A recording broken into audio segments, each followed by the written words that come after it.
Karena aroma coklat kita, waktu kami pertemuan di Meksiko, itu disampaikan bahwa aroma kakao kita luar biasa. Ada khas Indonesia dan itu paling baik di dunia. Saya masih ingat sekali bulan Oktober 2015 itu kami perdana kali ekspor ke Prancis ke partner kami namanya Valrhona. Dan dari Valrhona itulah kemudian kami menemukan market-market lain yang tidak kalah luar biasa menghargai jerih payah petani.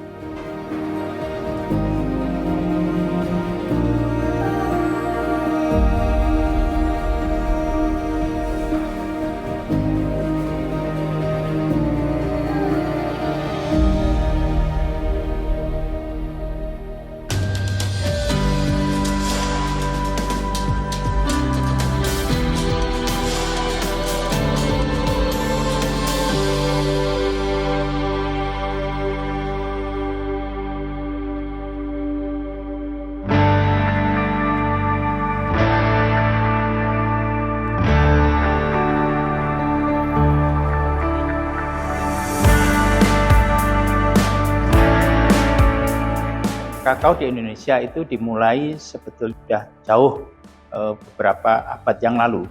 Jadi tahun 1560 itu pertama kali kakao masuk ke Indonesia itu dari Filipina, dari Mindanao, kemudian masuk ke Sulawesi Utara. Nah, pada saat itu kemudian kakao berkembang di daerah Minahasa atau Sulawesi Utara, tetapi tidak banyak, masih baru puluhan hektar saja.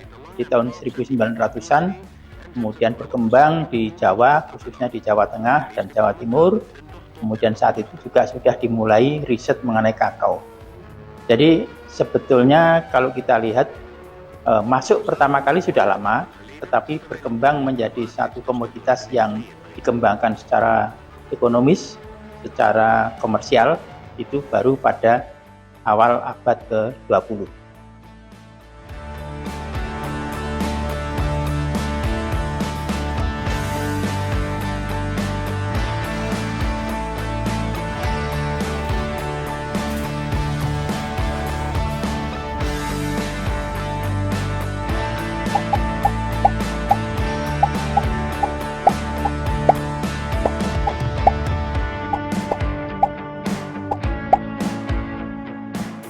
Ini tantangan yang dihadapi oleh para petani. Jadi ada harga, kemudian harga kondisi iklim, kemudian juga kesuburan tanah yang turun, kemudian juga petani tidak mampu membeli pupuk untuk menambah kesuburan tanah. Ini tantangan bagi para petani.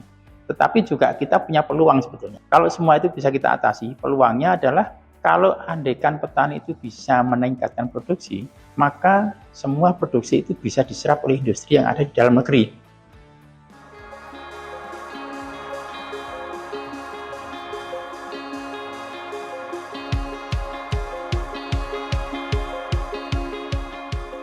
Tiga tahun kita tanam. Kita penanaman untuk memenuhi kebutuhan dalam negeri, industrinya, kemudian untuk memenuhi dunia. Karena aroma coklat kita, waktu kami pertemuan di Meksiko, itu disampaikan bahwa aroma kakao kita luar biasa. Ada khas Indonesia dan itu paling baik di dunia. Membuat penanaman baru untuk memenuhi industri yang kita bangun untuk hilirisasi.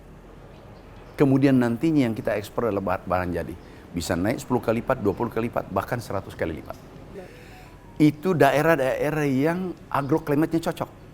Nggak bisa ditanam sembarang tempat. Jadi kita memberikan bantuan bibit berdasarkan keunggulan komparatif setempat. Dari segi budaya, kemudian dari segi agroklimatnya. Nah, insya Allah ini pasti berhasil.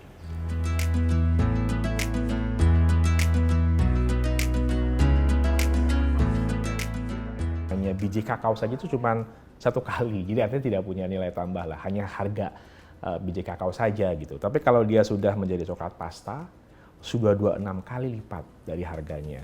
Lemak kakao 3,3 kali. Bubuk kakao bisa 1,5 kali, bahkan coklat artisan yang tadi saya sampaikan, beer to bun, ya bean to bar, artinya bean to coklat bean-nya ya, menjadi bar to batang gitu, itu sampai 6,4 sampai 10,7 kali nilai tambahnya. Bicara hilirisasi sebetulnya ada 3 ya kalau kami pelajari itu ada industri pengolahan kakao, industri coklat artisan, dan industri pengolahan coklat. Nah ini yang sebetulnya beberapa perusahaan yang kami nanti masuk untuk bisa lakukan pembinaan, khususnya saya di Deputi Usaha Menengah, supaya dia bisa mengagregasi dari para petani kakao tadi melakukan hilirisasi. Menurut catatan kami hanya baru 31 perusahaan di artisan. Sementara di industri pengolahan ada 11 perusahaan dan di industri pengolahan coklat kita ada 903 perusahaan.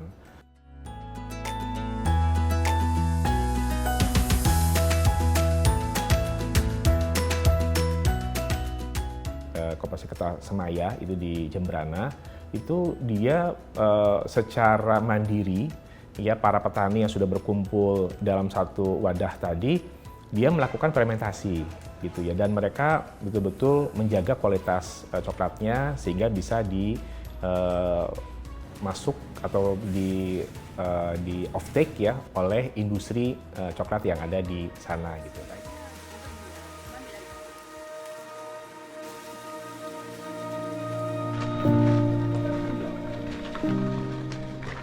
Kalau semua anak muda tidak ada yang mau terjun di bidang pertanian, pasti saya rasakan ke depannya negara pasti bakal sedikit menurun lah dari pemasukan pangan.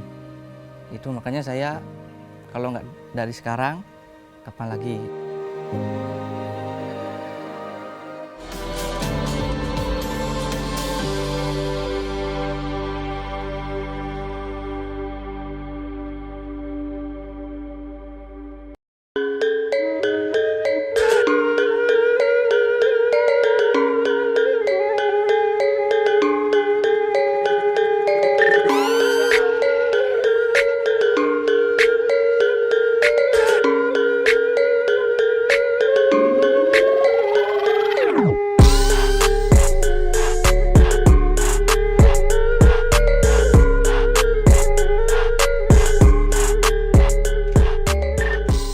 Perkenalkan, nama saya Ketut Sudomo, jadi lahir tahun 1951, jadi kurang lebih sekitar 75 tahun jalan sampai ya saat sekarang ini.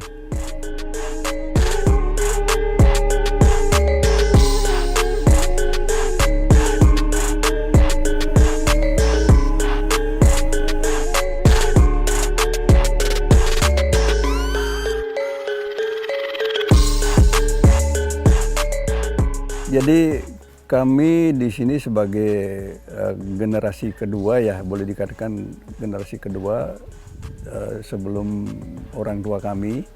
Jadi memang awalnya kami sebagai petani kakao itu sudah ada beberapa jenis tanaman, yaitu yang paling pokok ya tanaman kelapa. Nah sehingga pada saat itu tanaman kelapa itu sebagai tanaman pokok. Jadi tanaman kakao itu pada waktu itu disebut tanaman sela. Nah karena mungkin jarak tanam itu bisa katakanlah lebih rapat kalau dibandingkan dengan tanaman-tanaman lain, yaitu dia sekarang memang sangat mendominasi lah, dan sekaligus juga dari segi penghasilan kami sangat mendapatkan suatu katakanlah boleh dikatakan pendapatan yang memang betul-betul sangat bermanfaat sekali bagi kami sebagai petani dan termasuk keluarga besar, yaitu untuk keluarga, untuk anak, kebutuhan sekolah dan lain sebagainya.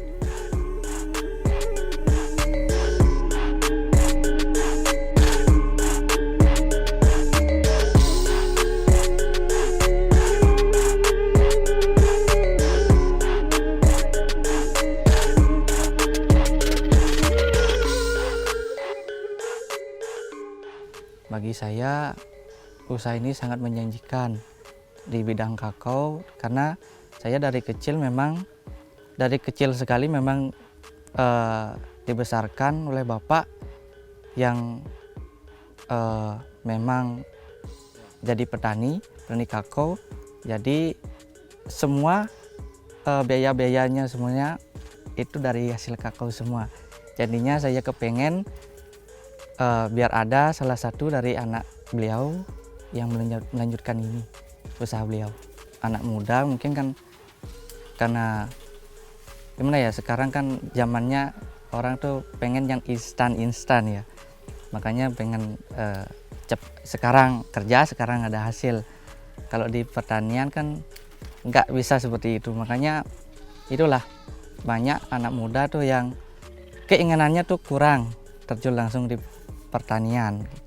Kalau semua anak muda tidak ada yang mau terjun di bidang pertanian, pasti saya rasakan kedepannya negara pasti bakal sedikit menurun lah dari pemasukan pangan. Itu makanya saya kalau nggak dari sekarang, kapan lagi?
Sekarang lagi proses pengecekan kadar air untuk menjaga kualitas biji kakao nanti di koperasi. Untuk kadar airnya itu kita standar SOP sekitar 7%. Kalau lebih dari 7% akan dijemur kembali. Nah, tujuannya itu agar tidak terkontaminasi jamur luar atau jamur dalam. Makanya kadar air itu harus dijaga maksimal 7%.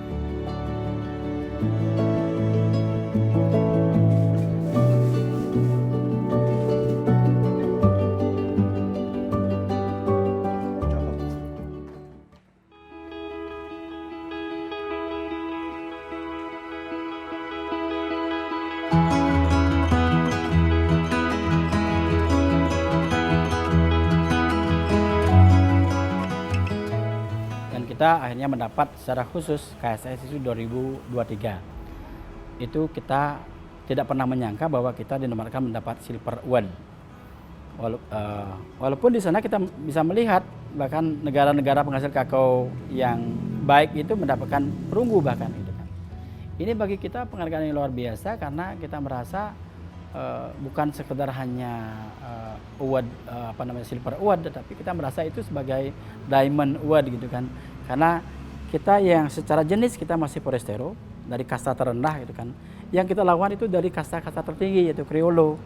Sehingga kita merasa sangat pede sekali berada di sana.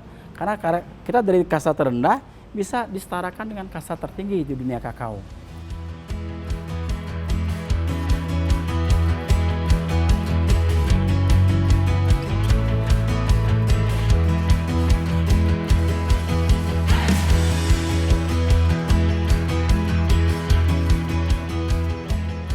Ada 2 segmented market kemudian yang menjadi fokus di KSS. Pertama adalah market lokal. Siapa mereka? Mereka adalah para coklat maker yang memproduksi coklat yang berkualitas dan mengharuskan bahan baku coklat mereka adalah wajib fermentasi, biji kakao fermentasi. Kemudian di sisi yang lain kami juga berjuang untuk melakukan proses ekspor. Tahun 2015 itu sebenarnya milestone kami pertama. Karena kami menemukan market yang sangat luar biasa di Perancis, itu menjadi negara tujuan ekspor kami perdana. Saya masih ingat sekali bulan Oktober 2015 itu kami perdana kali ekspor ke Perancis, ke partner kami namanya Valrhona. Dan dari Valrhona itulah kemudian kami menemukan market-market lain yang tidak kalah luar biasa menghargai jerih payah petani. Perancis yang pertama, kemudian setelah itu kami ketemu market partner kami di Belanda. Setelah Belanda, kemudian kami melakukan proses ekspor ke Belgia, 3 negara Eropa ini. Kemudian Asia, saat ini kami sudah melakukan proses ekspor ke Jepang. Dan kami juga sudah memulai ekspor sekitar 2 tahun lalu, meskipun masih dalam volume kecil, ke Australia.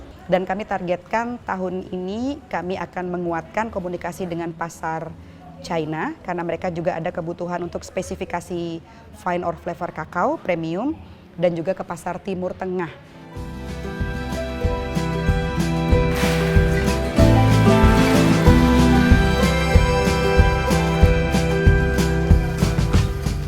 Ya, saya ingin sebenarnya kakao itu menjadi lifestyle gaya hidup masyarakat, tidak hanya Jembrana gitu, tetapi masyarakat Bali, bahkan masyarakat di Nusantara, seperti tradisi ngopi. Kenapa kita tidak membuat juga tradisi minum coklat? Dari kakao mereka itu sangat banyak flavor notes yang tidak ada di kakao lainnya. Misalnya flavor seperti fruity-nya citrus dibarengi dengan hints of honey gitu. It's very unique. Fermentasi itu cara penting sekali untuk kita melakukan ketahanan ekonomi yang ada di hulu. Kenapa? Karena harganya itu memang harga yang premium gitu.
Untuk di tahun 2026 ini kita mendapat bantuan dari Kementerian Pertanian ada sebanyak 4.150 hektar yang akan dilakukan permajaan maupun penanaman kakao baru. Itu harapannya kalau misalnya sekarang ditanam 3-4 tahun lagi itu sudah berproduksi. Sehingga produktivitas lahan perkebunan, karena ini bibitnya adalah klon unggul yang diberikan oleh pusat, harapan kita produktivitas lahan kita meningkat, dan produksi kakao di Jembrana juga meningkat.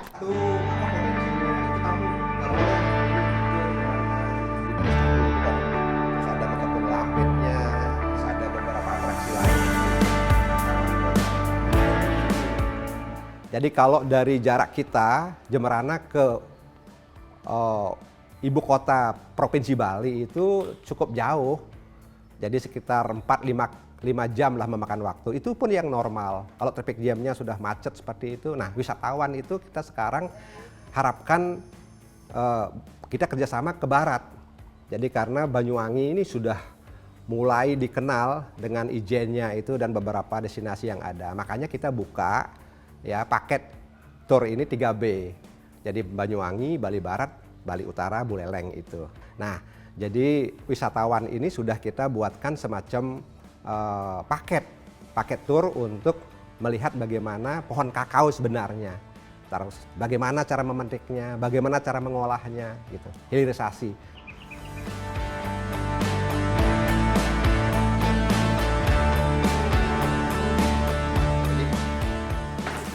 Ya, saya ingin sebenarnya kakao itu menjadi lifestyle gaya hidup masyarakat, tidak hanya Jembrana gitu, tetapi masyarakat Bali, bahkan masyarakat di Nusantara. Seperti tradisi ngopi. Kenapa kita tidak membuat juga tradisi minum coklat? Kan juga sehat, kan begitu. Nah, ini juga perlu kerja keras kita. Ya, kita berikan payung hukum berupa perda. Kita membuat perda perlindungan dan pelestarian kakao ini, yaitu Perda 8 tahun 2020. Ya, kebijakan yang kami ambil bagaimana itu dari hulu sampai hilir. Dari awal kami himbau untuk bagaimana masyarakat, terutama perkantoran, bisa menanam kakao di halaman-halaman kantor sebagai simbol, sebagai fundamental, sebuah maskot yang hidup gitu.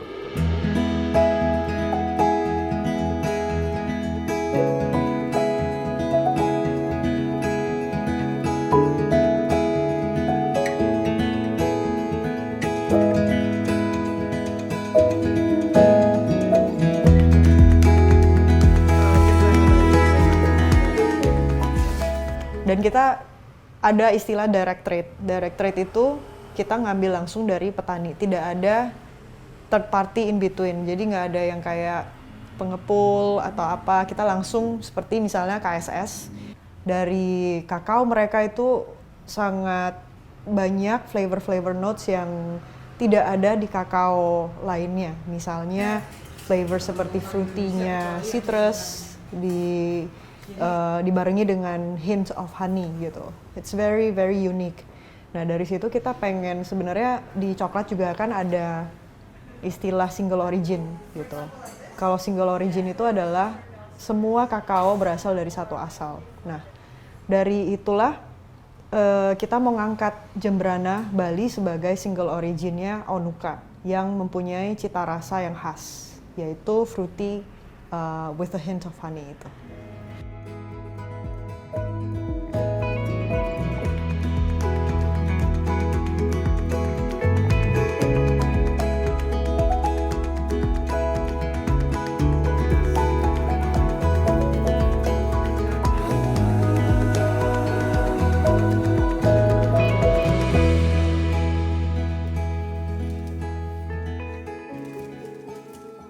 Menurut saya kakao dari Jembrana ini adalah suatu bukti ya sebenarnya bahwa kakao Indonesia itu bisa bagus kalau post harvestnya benar-benar dikerjakan dengan baik dan benar, dan nilai jualnya juga lebih tinggi.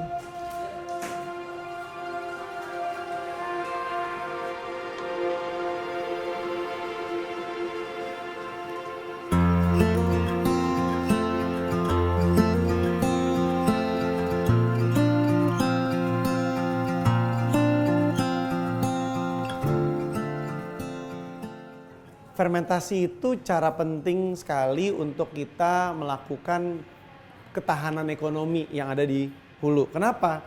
Karena harganya itu memang harga yang premium gitu yang ada. Dan bukan berarti semuanya harus 100% harus menjadi fermentasi. Pasti ada sekian persentase yang non fermented dan memang ada sekian persen yang fermented. Tapi begitu ada dua opsi, ya, ada dua grade ya, misalnya ya, non fermented sama unfermented. Mereka punya opsi mau menjual ke market mana untuk yang ini dan market mana untuk yang ini gitu. Nah, itulah yang ketahanan ekonomi. Dibandingkan kalau nggak ada sama sekali yang di atas, adanya semuanya yang ada di non fermented, artisan nggak tertarik untuk beli, tidak punya opsi untuk menjual dengan harga yang lebih baik gitu.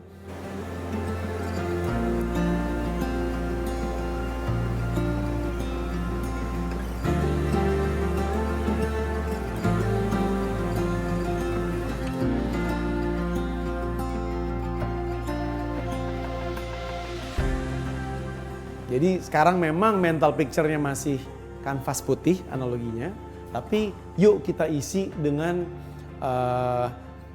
memperlihatkan potensi-potensi coklat fine flavor koko dengan pemain-pemain yang beragam supaya mereka punya mental picture orang-orang luar negeri terhadap Indonesia.